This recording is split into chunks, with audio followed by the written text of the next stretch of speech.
Hi. So we started talking about the golfing machine and this very precise engineering way we go about things.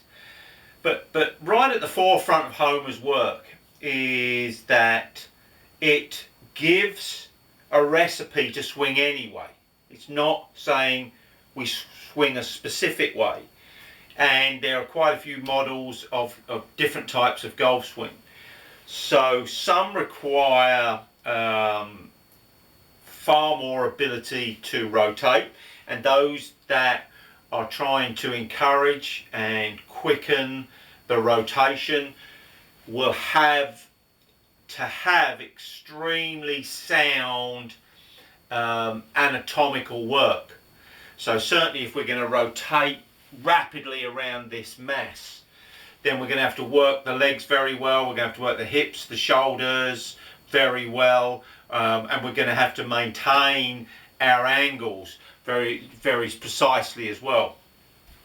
So that's why we did what the hands and arms do first, because we can work the hands and arms really well to deliver a lot of power without worrying too much about the body. But there comes a time where we've got to work it.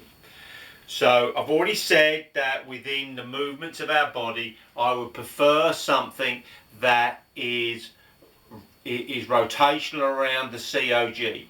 Now, what you'll see in some swings, especially if you've heard of stack and tilt, stack and tilt again really comes from Homer. The way, not only from Homer, but in the way Mac O'Grady worked with Homer and how he developed this specific swing, where we've got our spine angle set at address, we turn around this spot, but we really stack over the COG, which really means that a fair bit of weight gets put on this foot, and then two things happen almost at the same time. You could say three. We really hit the ground, we really feel the ground to start the downswing. The right shoulder goes down plane as the COG goes forward, left hip goes forward, so it's not just turning, it's gone forward, and then we get to the point where the club is put into this spot where it started to release.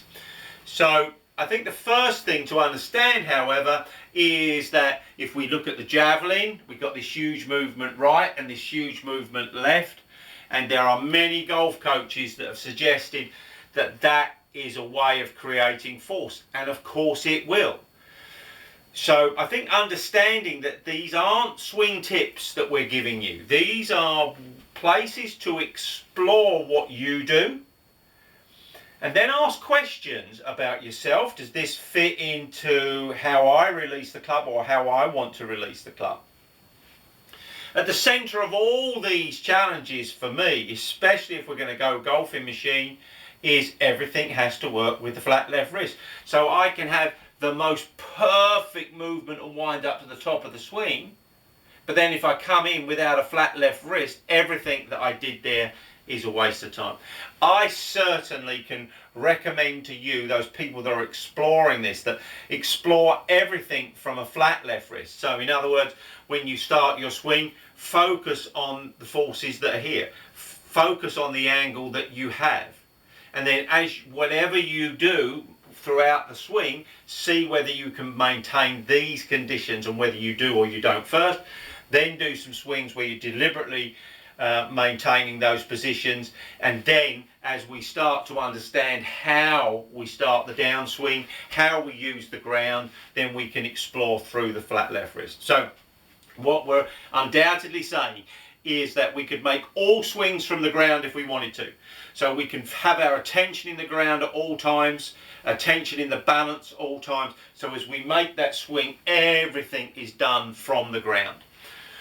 We certainly, as we start the downswing, we must have a shift of that weight, and that's generated, I think, or we could say it was done at the same time.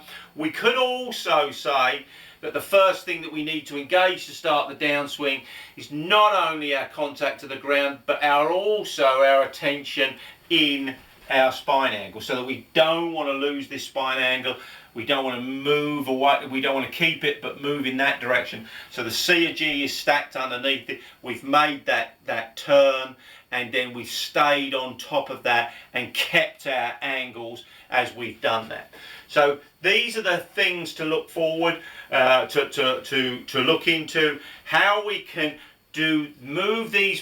make these movements, this change of direction, as we're holding on to the power that we've accumulated, and store that as long as possible until we get into the area that we can release that power.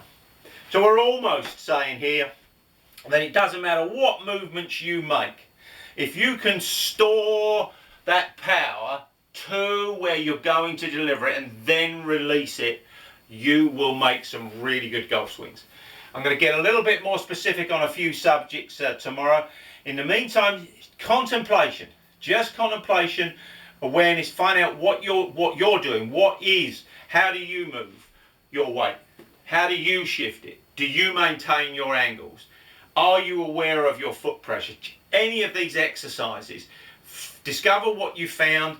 If you think that it's important, it's either helping you or stopping you, then write me an email or call me and we can discuss it. In the meantime, stay safe. Tonight's an exciting night, 7 o'clock. We're getting the latest information. Hopefully we'll be back on that golf course at least by June. Some of you will get there in May. In the meantime, stay safe.